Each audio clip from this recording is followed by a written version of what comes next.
I think this movie stirred up a lot of conversation, and I think that's what makes it a great film. You absolutely love the movie. It's kind of Thank you. a roller coaster of a ride, like, and emotionally, and yeah. I mean, what was it like to see the reaction? It's come out in America, and it's kind of provoked a lot of debate. And what's it like to see the power of art and kind of conversation within art? Yeah. I think this movie stirred up a lot of conversation, and I think that's what makes it a great film. Is that you hate it or love it, and everywhere in between. But it's something to talk about. There's something to love about so many things in this movie that I'm just happy to be a part of this painting. Yeah. It's controversial, and I like that about it. Yeah, and I think I want to immerse myself into art that creates those uncomfortable conversations, and I think that's the epitome of a great film. If people like it and other people don't, then art is subjective, and this journey. I'm still processing it all, but I think it's the beautiful nature of us. So many people, hundreds and hundreds of people coming together and pouring their love into this movie, and it takes 96 minutes to develop an opinion on this movie, but it took years for this movie to be made, from writing it to shooting it to editing it, and I think that I want to keep making art that makes those conversations. Yeah, absolutely. Yeah.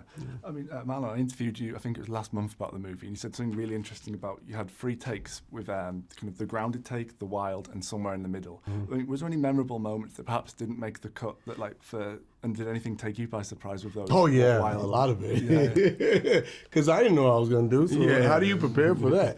I remember there's one scene. Cheeto?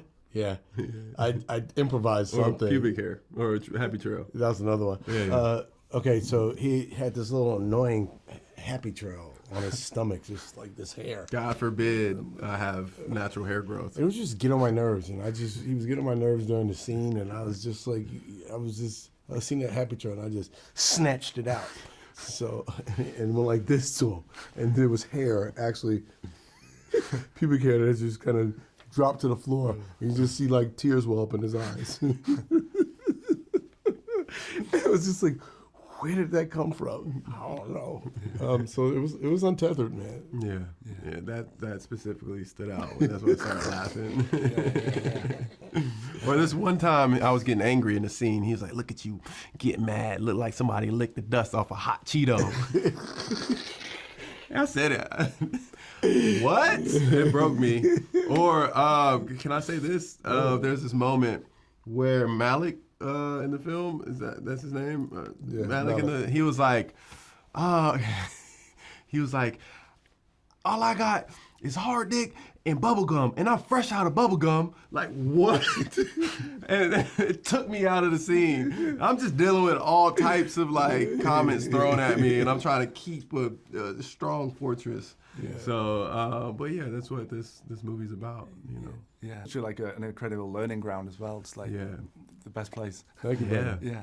I mean, after him, people are tipping Tyriq to be one of the next big things in Hollywood, and people are saying it's one of your best career performances. I mean, what kind of place did you need to go to kind of tap into this energy and to create this performance? I think it was mental, first and foremost, and spiritual. I think just learning what it is to be mentally sound, to be a great. I read Tim Groven's book. It's called Relentless. It's about coolers, closers, and cleaners.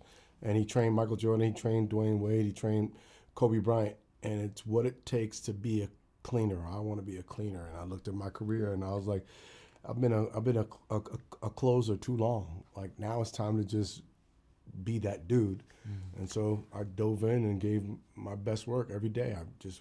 I lived this. So yeah, I think for me it's tapping into that real life emotion, that real life grief, and applying it and just serving as a vessel. And I studied a lot of Uta Hagen's teachings, and she has a wonderful master class, and unfortunately I didn't have the pleasure of meeting her before she passed away. But I think learning the elements from her, and the art of nothingness, and applying it to this movie yeah, it was a process and a physical process where I had to train a lot, and that whipped me into shape mentally, emotionally, spiritually, and psychologically. Yeah, absolutely. And the last question, everyone's got their own definition, but what does greatness mean to you, and especially in relation to this movie as well? Yeah. I think greatness for me is carving your own way to that end goal. And it doesn't have to abide by anybody's rules. But, don't be afraid to be unapologetically you. And, never being satisfied with being satisfied. Oof. That's deep. I think greatness is all the work that you put in to get to the game before the lights come on, the thousands of hours that you put in the work to be prepared for that, the little synapse where the ball comes to you and you're so prepared that you're going to dunk it every time. You're going to score. And you've prepared in blood, sweat, and tears for the glory that comes after you arise at that moment. Yeah.